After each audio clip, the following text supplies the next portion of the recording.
Welcome to this explainer.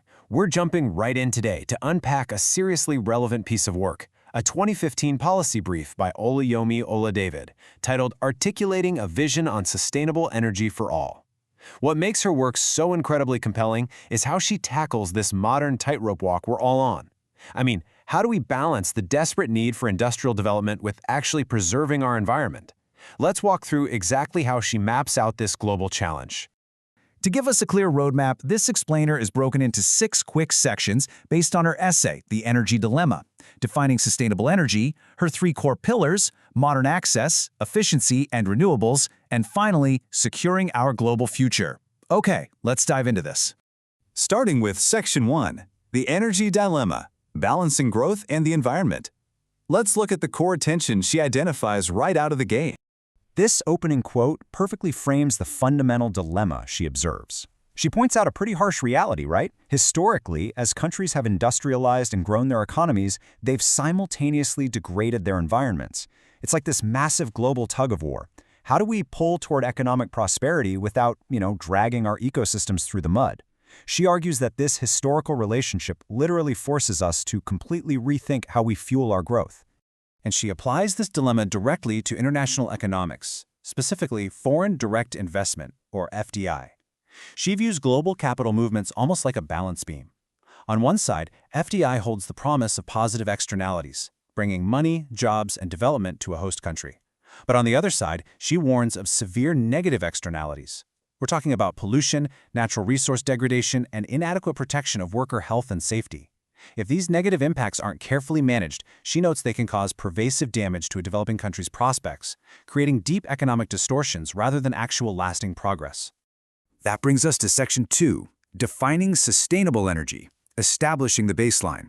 Before she outlines her solutions, she makes absolutely sure we're on the same page with her terminology.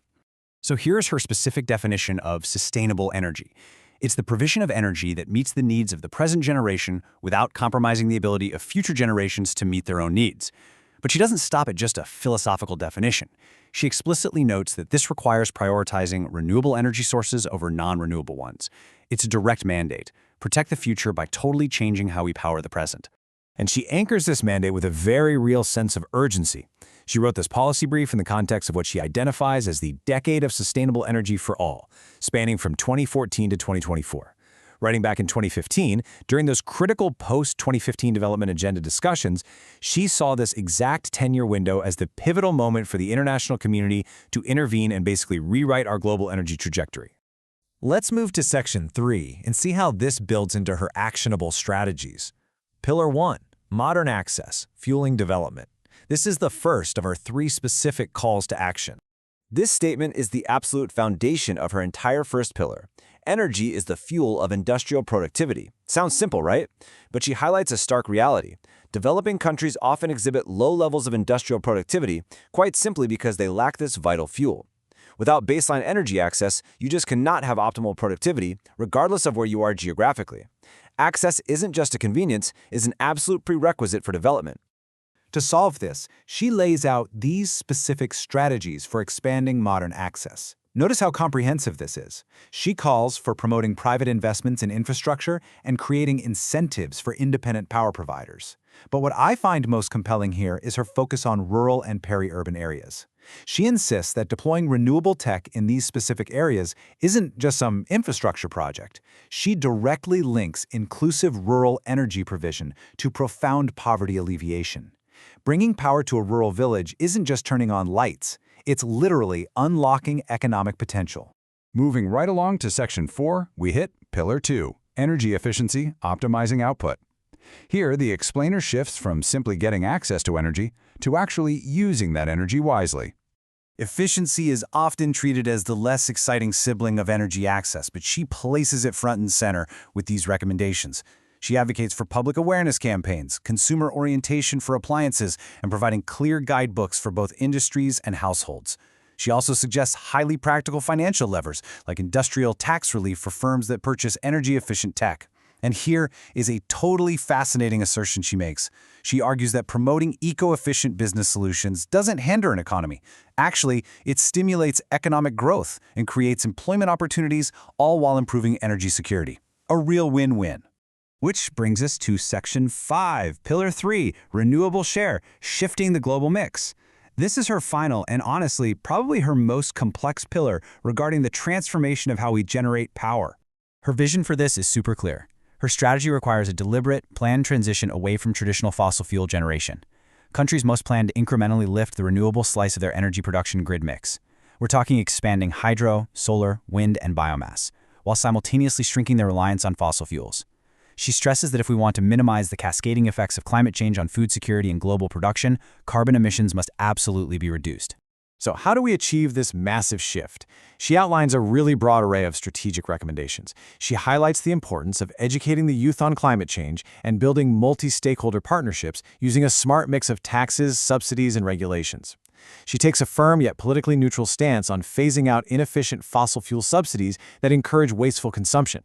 She also makes an innovative push to promote a culture of turning waste into energy, alongside developing smart grids and low-carbon cities. It's a completely holistic approach to rewriting the global energy playbook. Now for our final section, Section 6, Securing Our Global Future, the Late Industrializer Advantage. Here is where she ties all these pillars together into a cohesive strategy. Let's break down the collaborative framework she advocates for. She envisions a system where different actors have distinct, vital roles. The government's role is to provide the requisite institutional frameworks, which naturally results in transparent market incentives. This allows the private sector to confidently step up on the supply side with eco-efficient investments, leading to a reliable, affordable energy supply. Finally, she highlights the massive need for technology cooperation, particularly through South-South partnerships, resulting in shared, sustainable solutions across developing nations. And that leads right to this powerful conclusion. She argues that being a late industrializer is actually a massive advantage. Developing countries have a unique, unprecedented opportunity to literally leapfrog the early, dirty industrial mistakes made by developed nations. By adopting environmentally friendly practices right from the start, they can industrialize while simultaneously avoiding the severe negative consequences of climate change. They simply don't have to follow the old, polluting path to prosperity. Which leaves us with this really provocative question inspired by her work. If developing countries can truly leapfrog those historical mistakes by utilizing modern access, energy efficiency, and renewable sources, can developing economies actually become the global pioneers and leaders of the ultimate clean energy transition? Alll David's framework strongly suggests that yeah, they absolutely can. Thank you so much for joining me for this explainer, and I hope this breakdown has given you a clear, structural understanding of this incredibly vital topic. Keep learning, and I'll catch you next time.